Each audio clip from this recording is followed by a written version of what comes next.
Now at 8. Fresno County does not get away from any zero deaths throughout the year when it comes to mosquito West Nile virus. The first death from West Nile virus has just been reported in Fresno County. Also ahead, a Bakersfield man has just been arrested in connection to illegal firearm trafficking.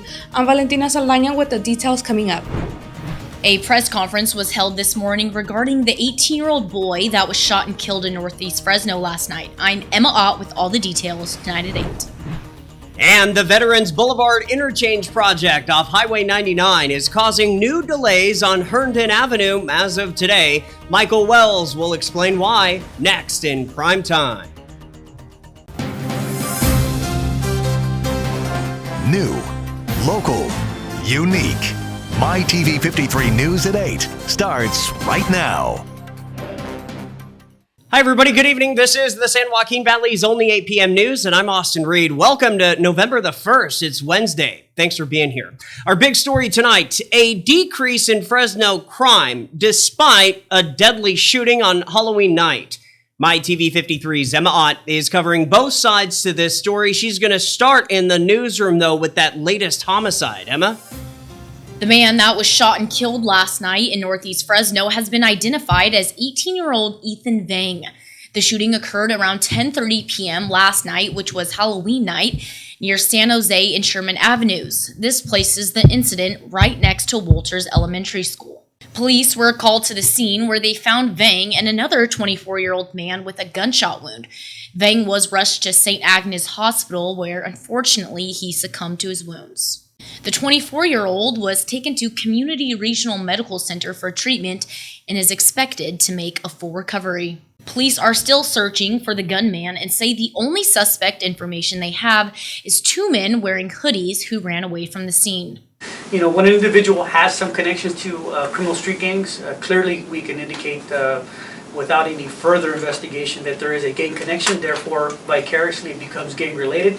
However, the motive has yet to be determined. This has been the 26th homicide in Fresno this year. On this date last year, there had been 53 homicides. That's more than a 50% decrease, which means that overall, the city of Fresno's homicide rate has been downward trending. The data from the last 2 years backs this up as well. For example, in 2020, we ended the year with a whopping 77 homicides. In 2021, we ended the year with 74. And in 2022, Fresno saw 60 by December. So we're seeing a steady decrease in overall murders, and I can also tell you that the same applies when it comes to violent crime across the board. I would like to think that there's a significant point that the police department plays in that. Chief Paco Balderrama attributes this to the number of officers that are serving in Fresno right now.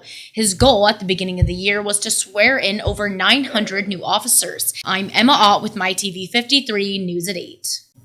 All right, Emma, thank you for that. Fresno County detectives are still searching for the suspect in a deadly Winton Park shooting. 40-year-old Michael Brandon Kent of Fresno is the suspect and is still on the run. He also goes by the nickname of Gage. Detectives have obtained an arrest warrant for Kent committing a homicide. He should be considered armed and dangerous, so the public should not approach him. Instead, dial 911 if you see or know him. Around 10:30 p.m. on Wednesday, July 19th, a utility worker called law enforcement after finding an injured person, later identified as James Buford, near Piedra and Elwood Roads, which is in the area of Winton Park. Now, the 69-year-old Buford of Sanger was contracted by Fresno County to work as a camp host. All new from Clovis Police, a third suspect has just been identified by detectives in relation to the homicide investigation on October 16th of this year. Valerie Suarez is the mother of homicide suspect Andreas Ramirez. Detectives have evidence that Suarez has been assisting Ramirez and is now wanted for a felony under the accessory after-the-fact law. Detectives already identified two other suspects wanted in the shooting death of 33-year-old Jose Ruedas. If you have any information on all three of the suspects, call Valley Crime Stoppers at 498-STOP or head to valleycrimestoppers.org. New tonight, a 29-year-old named Devin Michael Kuehler of Oakhurst has been sentenced on Monday to 5 years and 3 months in prison for being a felon in possession of a sawed-off shotgun and ammunition while squatting on private property in Yosemite National Park. According to court documents, during the summer of 2021, the man broke into a private home on Coon Hollier Road in Wawona within Yosemite and resided there for several months without permission of the owner. During that time, the residence was trashed and stolen items were found. The man possessed a sawed-off shotgun and ammunition that were found in that home. Kuehler was previously convicted of carjacking and possessing controlled substances for sale and is prohibited from possessing firearms and ammo. Turning to Health Watch tonight, developing right now. Within the last couple of hours, we learned of the first human death caused by West Nile virus in Fresno County. According to the California Department of Public Health, in 2023 so far, there have been 286 reported human cases across the state, including 10 deaths, and one of those now a local case. It's late in the season, but we do expect at least one or two deaths, several deaths in Fresno County when it comes to mosquito season. We want to take precautions still when it comes to mosquitoes. And right now, our temperatures are cooling down. I mean, the mosquitoes are going to be becoming active. All we know this far is that the Fresno County victim was a male, but he could have been attacked elsewhere, whether in California or maybe on a trip somewhere else.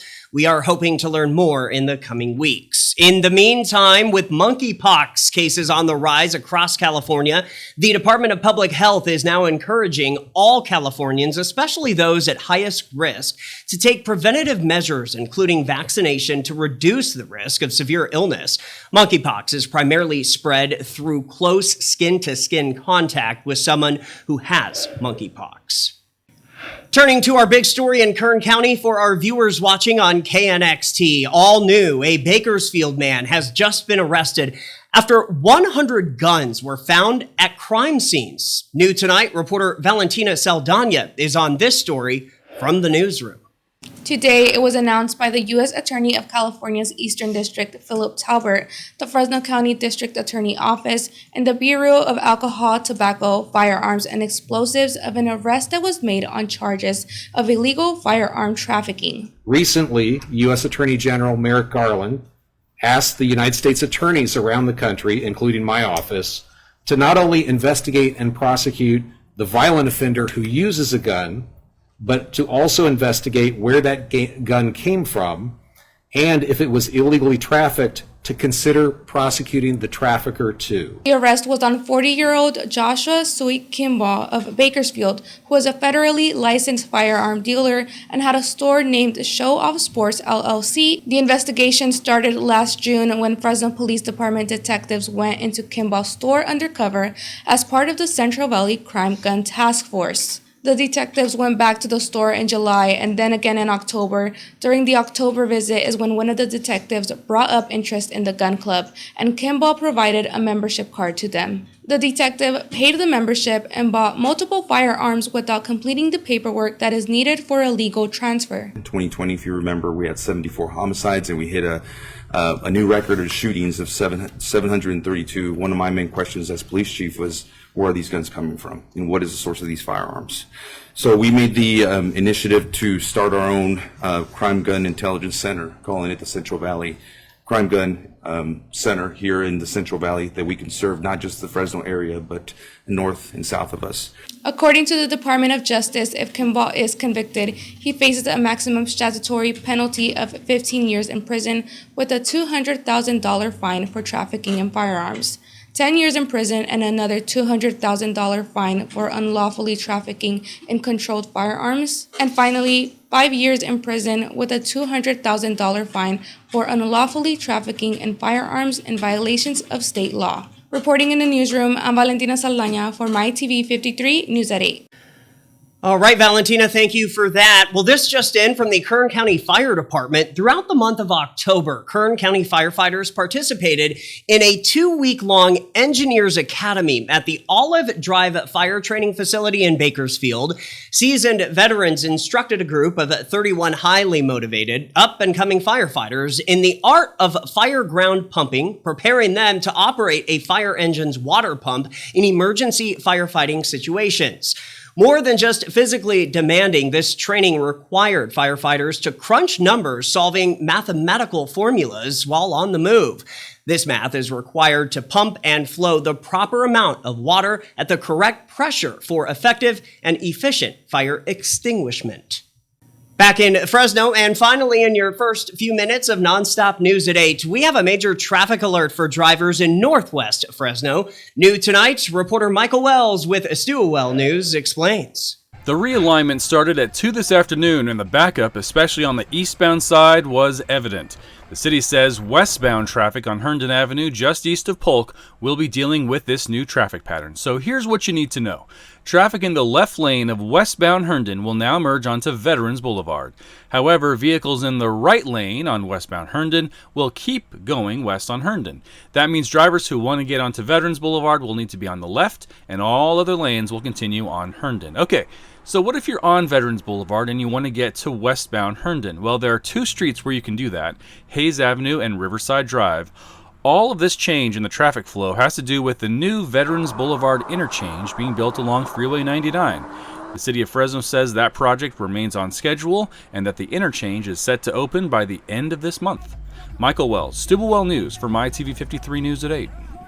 All right, Michael, thank you for that. And that does it for your first 10 minutes of nonstop news here at 8. But don't go anywhere because we are just getting started. Still ahead, injured Palestinians and foreign nationals have begun arriving in Egypt from Gaza through the Rafah border crossing for the first time since the Israel-Hamas war started. Later, we will have another We Work For You series from the city of Fresno. Tonight, we will shadow the director of the Regional Wastewater Reclamation Facility. Plus, it is officially November. Will the cool weather stay with us? We'll have an update at your midweek weather forecast coming up as well. New, local, unique. This is MyTV53 News at 8, and we are back in a little over 2 minutes.